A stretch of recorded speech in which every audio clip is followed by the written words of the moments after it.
नाजरीन, आज की इस वीडियो में हम बनी इसराइल की एक बरगजीदा शख्सियत हजरत जुल्कफल के सब्र के बायस उनकी शैतान पर फतह का जिक्र करेंगे। नाजरीन, हजरत जुल्कफल का कुरान और हदीस के साबिका आसमानी किताबों में कोई तफसीली जिक्र नहीं मिलता, जिसके बायस उनके नबी होने पर हतमी राय नहीं कायम की जा सकती। अलबत्ता कुरान पाक में आपका 2 जगह जिक्र किया गया है। सूरतुल अंबिया में इरशाद बारी ताला है, और इस्माइल और इदरीस और जुल्कफल ये सब सब्र करने वालों में से थे, और हमने उनको अपनी रहमत के साय में ले लिया था। बिलाशुबा वो सब सालेहीन में से थे। सूरह सआद में इरशाद बारी ताला है, और याद करो इस्माइल और यूसे और जुल्कफल को, वो सब नेक बंदों में से थे। कुरान करीम में आपका जिक्र हजरत अय्यूब अलैहिस्सलाम के वाकयात के बाद किया गया है, जिसके बाद बाज मुहद्दिसीन उन्हें हजरत अय्यूब अलैहिस्सलाम का बेटा करार देते हैं। बाज मुर्रखीन और मुहद्दिसीन हजरत जुल्कफल को अल्लाह का नबी, जबकि बाज लोग उन्हें नेक शख्स करार देते हैं। शाम और इराक समेत दीगर मकामात पर आपसे मंसूब मज़ारात मौजूद हैं। हजरत जुल्कफल से मंसूब एक दिलचस्प वाकया हजरत मुजाहिद रहमतुल्लाह तआला अलैह ने बयान किया है। आप लिखते हैं कि जब अल्लाह के नबी हजरत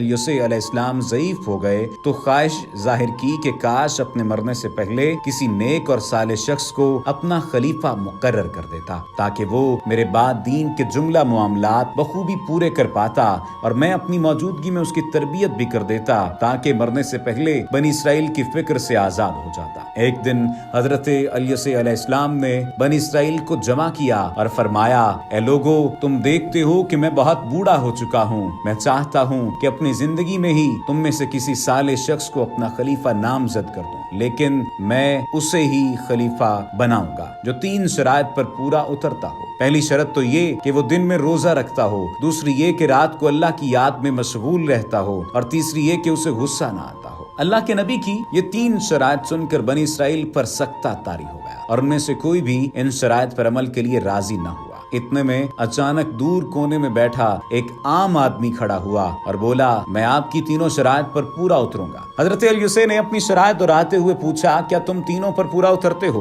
उसने जवाब दिया, जी हाँ। आपने कोई जवाब नहीं दिया और मजलिस दूसरे रोज तक के लिए बर्खास्त कर दी। अगले दिन हजरत यूसुफ अलैहिस्सलाम फिर अपने सवाल दोहराते हुए नजर आए। मजमा खामोश था। वही शख्स खड़ा हुआ और बोला, मैं आपकी शराइत पर कायम रहने का अहद करता हूँ। लिहाजा हजरत यूसुफ ने उन्हें अपना खलीफा बना दिया। वो शख्स हजरत जुल्कफल थे। जिस मजलिस में ये सारा वाकया पेश आया उसमें इबलीस भी मौजूद था, और एक कोने में बैठा सब कुछ देख रहा था। उससे हजरत जुल्कफल की ये बरगजीदगी बर्दाश्त न हुई, और अपने चेलों को हुक्म दिया कि जुल्कफल को राहे रास्त से हटाने की पूरी कोशिश करो। शैतान के चेलों ने बड़ी कोशिशें की, लेकिन जल्द ही नाकाम हो गए, जिसके बाद इबलीस ने ये काम खुद अपने जिम्मे ले लिया। हजरत जुल्कफल दिन भर रोजा रखते, रात को अल्लाह की इबादत करते, और दोपहर के वक्त गलोला करते थे। एक दोपहर इबलीस बूढ़े फकीर के भेष में निहायत बुरी हालत में हजरत जुल्कफल के मकान पर जा पहुंचा। अभी आप अपने बिस्तर पर आराम की गरज से लेटे ही थे कि इबलीस ने दरवाजा खटखटाया। आप अलैहिस्सलाम ने पूछा, कौन है? इबलीस बोला, मैं एक मजलूम नातवा बूढ़ा हूँ और आपके पास इंसाफ के लिए हाजिर हुआ हूँ। आपने दरवाजा खोला तो एक कमजोर और ज़ईफ शख्स को खड़ा पाया।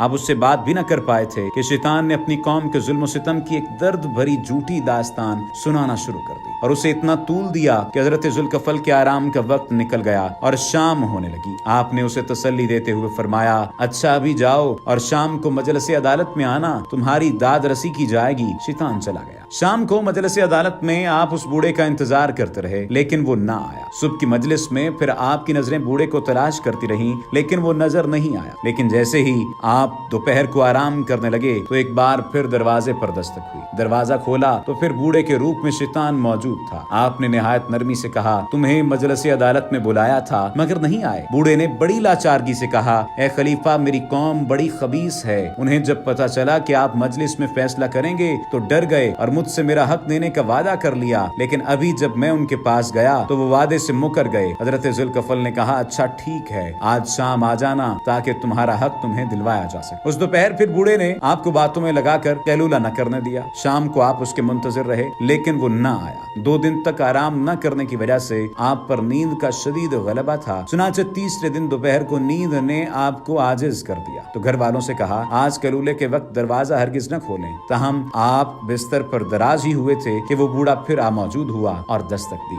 अहले खाना ने कहा, खलीफा का हुक्म है, दरवाजा नहीं खुलेगा। बूढ़े ने कहा, मैं 2 दिन से अपने मामले के लिए आ रहा हूँ, मुझे खलीफा ने आज दोपहर खुद बुलाया है, लेकिन घर वालों ने दरवाजा नहीं खोला। बूढ़े ने कुछ देर तो तवक्कुफ किया, फिर अपने शैतानी अमल से घर के अंदर दाखिल हो गया और कमरे के दरवाजे पर दस्तक देने लगा। आपने जब दरवाजा खोला तो सामने बूढ़े को खड़े देखा। उस पर आपने घर वालों से कहा, मैंने तो मना किया था कि आज दरवाजा न खोलना। घर वालों ने जवाब दिया, अल्लाह की कसम हमने दरवाजा नहीं खोला, आप देख सकते हैं कि सब दरवाजे और खिड़कियां बंद हैं। आपने नजर दौड़ाई तो हैरान रह गए, वाकई दरवाजे तो सब बंद थे। अब जो आपने गौर से बूढ़े को देखा तो हकीकत हाल आया हूँ। आपने उसे मुखातिब करके फरमाया, ए अल्लाह के दुश्मन, क्या तू इब्लीस लईन है? वो बोला, हाँ मैं ही इब्लीस हूँ। आपने पहले मेरे चेलों को आजिज किया, वो आपको काबू न कर सके और अब मुझे भी थका दिया। मैं चाहता था कि आपको गुस्सा दिलाकर गजबनाक कर दूं और इफ़ाए अहद में नाकाम बना दूं, मगर अफसोस कि मैं खुद ही नाकाम रहा। देखिए कि अल्लाह के बरगजीदा बंदे किस तरह से अल्लाह के बताए हुए रास्ते पर चलते हैं और फिर अल्लाह भी उनकी उस तरह से मदद करता है। वमा अलैना इल्लल बलागुल मुबीन।